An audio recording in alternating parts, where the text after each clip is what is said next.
Petite vidéo sur le paradoxe de Peto. Est-ce qu'il y a un lien entre la taille de l'organisme, la durée de vie et la survenue du cancer? Donc, est-ce que par exemple un éléphant ou un dromadaire a plus de chances d'avoir un cancer que nous? J'en profite également pour vous parler de mon nouveau compte Instagram scientifique que je viens d'ouvrir. Donc le but ce sera de parler quotidiennement à travers des petites images de nutrition, de biologie, de santé, voire de choses scientifiques un peu plus générales comme la physique ou l'astronomie. Pour commencer, je vais vous parler des mécanismes de survenue d'un cancer. Tout au long de la vie, nos cellules accumulent des mutations de façon aléatoire et normale. Quand une cellule acquiert un nombre critique de mutations génétiques, elle peut devenir insensible aux signaux de contrôle de la division cellulaire, donc devenir insensible aux signaux antiprolifératifs, et cela peut donner lieu à des divisions anarchiques et incontrôlées, et donc à un début de cancer. Dans l'organisme, il y a un équilibre entre les divisions cellulaires, les mitoses, et les suppressions de cellules, on parle d'apoptose cellulaire, ce qui permet d'avoir un équilibre pour un bon renouvellement de cellules dans nos tissus. On parle d'homéostasie cellulaire. Quel est le lien avec le paradoxe de Peto? Plus un animal est gros, donc plus il a de cellules, et donc plus il y a de chances de survenue d'un cancer dans des cellules qui pourraient accumuler des mutations. Pareil, plus un organisme vit longtemps, plus il a de chances d'avoir un moment un cancer.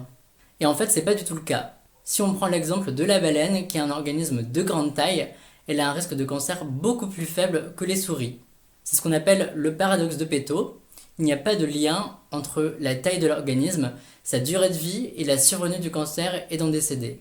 Ça a été identifié par un épidémiologiste Richard Peto en 1977. Donc des chercheurs ont confirmé ce paradoxe en analysant les données de mortalité de 191 espèces animales venant de zoos.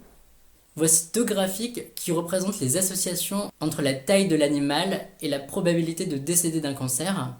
Et l'autre graphique représente la probabilité de décéder d'un cancer en fonction de la durée de vie. Donc on peut voir sur ces deux graphiques qu'on a deux tendances un peu opposées, mais en fait quand on s'intéresse aux analyses statistiques, on découvre qu'il n'y a pas d'association significative pour ces deux tendances graphiques. D'autres chercheurs se sont intéressés aux mécanismes qui sous-tendent ce paradoxe. Pour cela, ils ont examiné à quelle vitesse les cellules de différentes espèces animales acquièrent des mutations. Ils se sont concentrés sur de petites structures dans le côlon qu'on appelle des cryptes pour ces espèces animales. Ils ont choisi d'étudier les cryptes pour trois raisons. Une première raison, c'est que c'est simple à identifier et à extraire. Une seconde raison est que ces cryptes accumulent de façon linéaire avec l'âge des mutations. Une fois qu'on a le nombre total cumulé au cours de la vie de mutations dans ces cryptes, on peut le diviser par le nombre d'années pour obtenir un taux annuel de mutation. La troisième raison est que ces mutations sont principalement endogènes, c'est-à-dire qu'elles viennent toutes seules de l'organisme elle-même et non pas de facteurs environnementaux comme les rayons ultraviolets qui peuvent être mutagènes. Ces mutations endogènes peuvent provenir d'erreurs de l'enzyme qui fait la synthèse de l'ADN, donc l'ADN polymérase, bien que ce soit assez rare. Ils ont découvert que les animaux qui vivent plus longtemps ont un taux de mutation annuel plus faible que les animaux qui vivent moins longtemps. C'est-à-dire qu'au final, en fin de vie, pour chacune des espèces, on a un nombre de mutations cumulées qui est à peu près similaire entre les espèces. Sur ce graphique, chez les cryptes humaines, on voit qu'il y a 47 mutations environ chaque année, alors que chez la souris à gauche, on est à environ à 796 mutations pour les cryptes chaque année, c'est-à-dire 17 fois plus. Au final, les cellules des animaux à longue durée de vie mutent beaucoup plus lentement que les animaux à courte durée de vie, ce qui pourrait expliquer pourquoi le risque de cancer n'augmente pas nécessairement avec la durée de vie. Est-ce que le paradoxe de Peto est résolu? En partie oui.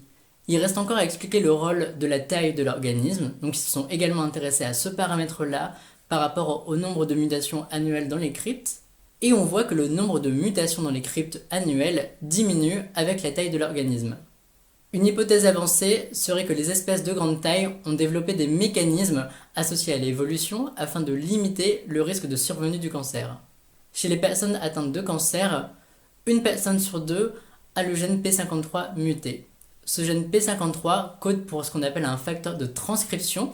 C'est une protéine qui va réguler l'expression génétique de multiples enzymes qui contrôlent le cycle de division cellulaire, donc intimement lié à la survenue d'une division anarchique.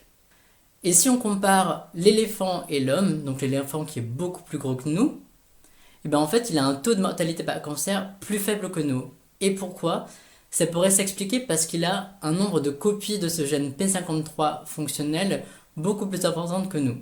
Environ 20 copies par rapport à une pour nous. À savoir que ce taux de mutation n'est pas la seule caractéristique moléculaire liée à la durée de vie.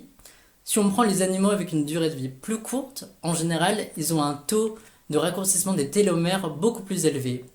Les télomères, c'est des structures à l'extrémité des chromosomes. Donc je trouvais que c'était deux papiers vraiment intéressants qui donnent une vision globale à travers différentes espèces animales avec un jeu de données particulièrement riche qui permet d'étudier l'impact de caractéristiques moléculaires sur la survenue du cancer dans différentes espèces. Donc si cette vidéo vous a plu, n'hésite pas à t'abonner sur ma chaîne YouTube en cliquant sur la petite cloche. N'hésite pas à faire un petit tour sur mon compte Instagram Tip Science ou sur mon compte Twitter où je publie régulièrement de l'actualité scientifique. À bientôt!